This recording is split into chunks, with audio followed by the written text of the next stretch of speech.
Train से सफर करने वाले लोग जानते हैं कि इंडियन रेलवे भारत के ट्रांसपोर्टेशन सिस्टम के दिल की धड़कन है। एशिया का सबसे बड़ा ये नेटवर्क हर रोज लाखों करोड़ों लोगों को सटीक समय पर उनकी डेस्टिनेशन पर पहुंचाता है। जरूर आपने भी कई बार इस ट्रेन के सफर का मजा लिया होगा, लेकिन क्या कभी आपको ये ख्याल भी आया कि बड़े जोर शोर से पटरी पर दौड़ती ये ट्रेन बनती कैसे है? इसके सभी पार्ट्स को आखिर असेंबल कैसे किया जाता है? कोच, रेल व्हील और इंजन को अलग अलग तैयार करके आखिर साथ में कैसे लगा के पूरी ट्रेन तैयार कर दी जाती है? चलिए आज भारतीय रेल के तैयार होने की पूरी प्रोसेस हम आपको बताते हैं और ये भी बता देते हैं कि आखिर इसे तैयार कहाँ किया जाता है। हमारे देश के विकास में ट्रांसपोर्टेशन सिस्टम का एक बहुत बड़ा हाथ है। एक दौर था जब भारत रेल इंजन विदेशों से खरीदता था, लेकिन आज हमारा देश इंजन तो क्या पूरी ट्रेन को असेंबल करने में सक्षम है। जी हाँ, आपको रोज कम खर्च में सफर करने वाली ये ट्रेन भारत में ही असेंबल होती है। इसे बनाने और जोड़ने का जिम्मा भारत की कुछ कंपनीज पर होता है। वैसे बता दे कि एक ट्रेन को बनाने में कई चीजों का ख्याल रखा जाता है। इसकी मैन्युफैक्चरिंग के कई चरण होते हैं। Full scale design train model से लेकर कोच के डिजाइन और असेंबल तक कई चीजों का ख्याल रखना जरूरी होता है। लेकिन इन्हें जोड़ने से पहले कोच, पहिए और इंजन को बनाया जाता है। ट्रेन में मजबूत पहियों की एक बड़ी जिम्मेदारी होती है। रोज रफ्तार से दौड़ने के लिए इनका परफेक्टली काम करना जरूरी होता है, इसीलिए इसे बनाने की प्रोसेस भी आसान नहीं होती है। ट्रेन के पहिए को बनाने के लिए सबसे पहले रॉड को बनाया जाता है। इसके लिए सबसे पहले उन्हें ब्लेड से छोटे छोटे टुकड़ों में काटा जाता है। फिर इन्हें मैग्नेट्स की मदद से मूव करके कंडक्शन में रखा जाता है। कंडक्शन के अंदर रॉड 15 मिनट में गर्म हो जाती है, जिसके बाद उन्हें कन्वेयर बेल्ट की मदद से मूव करके दूसरी कंडक्शन मशीन में रखा जाता है। ऐसा रॉड के टेम्परेचर को बढ़ाने के लिए किया जाता है ताकि इन्हें परफेक्ट शेप और साइज दी जा सके। इस प्रक्रिया के बाद रॉड को बाहर निकालकर एक आर्म में रखा जाता है, जहां एक भारी भरकम प्रेस रॉड को आकार देने का काम करती है। लगातार 2 बार प्रेस करने से रॉड पहिए की परफेक्ट शेप में आ जाते हैं। खैर अभी काम खत्म नहीं होता, क्योंकि आगे रोलर प्रेस की मदद से पहियों को प्रेस किया जाता है ताकि वह पटरी पर चलते हुए अपने ग्रिप बनाकर दौड़ सके। पहिए को एक शेप देने के बाद बारी होती है उसके बीच के हिस्से को काटने की। इसके लिए पहियों को दूसरी रोलिंग प्रेस मशीन पर रख दिया जाता है और उसके बीच के हिस्से को काट दिया जाता है। इसके बाद पहियों की लंबाई को नापकर उन्हें पानी में ठंडा होने के लिए छोड़ दिया जाता है। पहियों के नॉर्मल टेम्परेचर पर आते ही उन्हें एक परफेक्ट डायमेंशन में लाने के लिए उनकी रिम और एजेस पर काम किया जाता है। मशीनरी की मदद से जब पहिए सटीक आकार में आ जाते हैं, तब इन्हें टेस्ट किया जाता है। अगर टेस्टिंग में पहियों का आकार और क्वालिटी अच्छी होती है, तो उन्हें तैयार करके ट्रेन के साथ असेंबल करने के लिए अगली फैक्ट्री में भेज दिया जाता है। पहियों के बाद अब बात करें इंजन की, तो ट्रेन में इंजन का अहम हिस्सा होता है। इसी के दम पर ट्रेन रफ्तार से दौड़ पाती है। इन इंजन को प्राइम मूवर भी कहते हैं।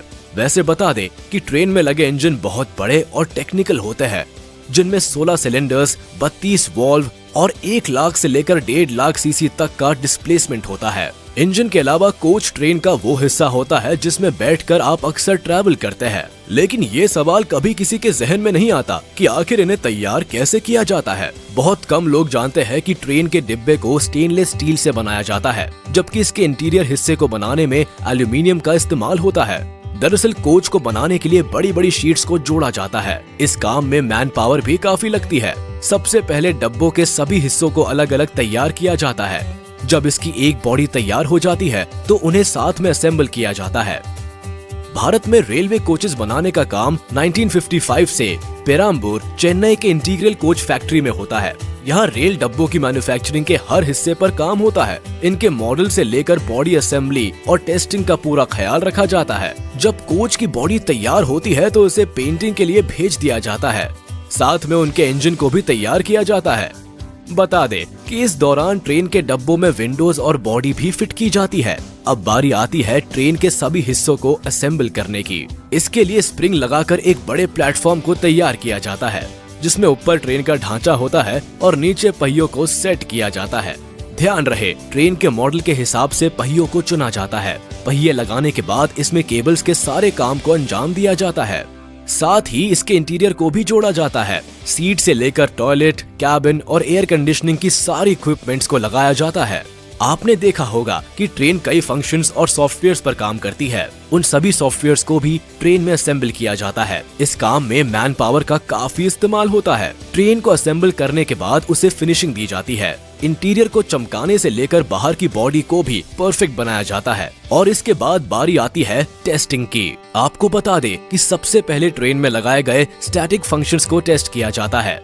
साथ ही साथ लो स्पीड में इसके डायनामिक टेस्ट को भी कंडक्ट किया जाता है। कंप्यूटर के जरिए भी ट्रेन के सभी इक्विपमेंट्स को क्रॉस चेक किया जाता है ताकि गलती की कोई गुंजाइश ना रहे। फैक्ट्रीज में ट्रेन को असेंबल करने की ये प्रक्रिया जानने के बाद आप ये तो समझ ही गए होंगे कि एक सफल और जिम्मेदार ट्रांसपोर्टेशन सिस्टम को बनाना आसान नहीं है। भारत में ये काम कुछ कंपनीज को सौंपा गया है।